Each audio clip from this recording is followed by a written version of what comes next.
turagusenga Yesu turagushima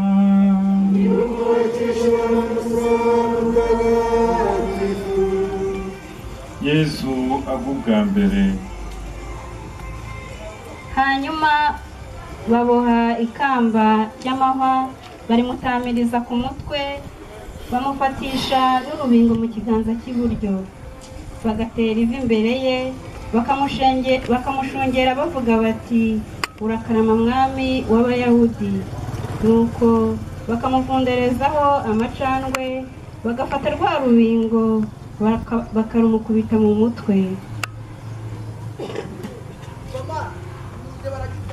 Ibikorwa byakorewe Yesu bitwereka neza aho umutima wakamyemo urukundo ushobora kugera mu bugizi bwa nabi. Umutima utakigira urukundo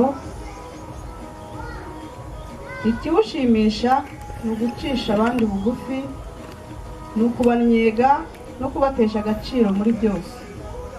Icyo Yesu yahekeye umusaraba akagera naho umugusha hasi kwari ukugira ngo duhinduke twigiremo umutima wuzuye urukundo nyampuhwe urarikira kunezezwa no gusanganira bagenzi bacu, kwirinda kuvuga abadahari, kurwana ku cyubahiro cya mugenzi wacu no kwishimira ibyiza abandi bagezeho. dusabe.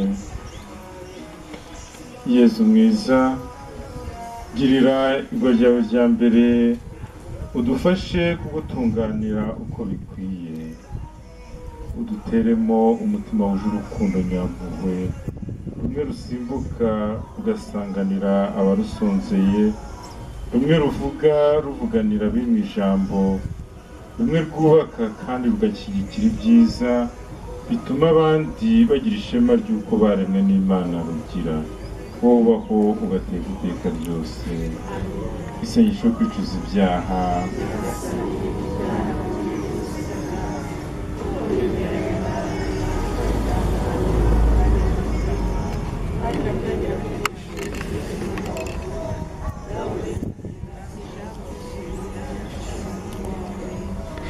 Nyagasani utubabarire, abakristo bapfuye Imana nibabarire baruhukire mu mahoro.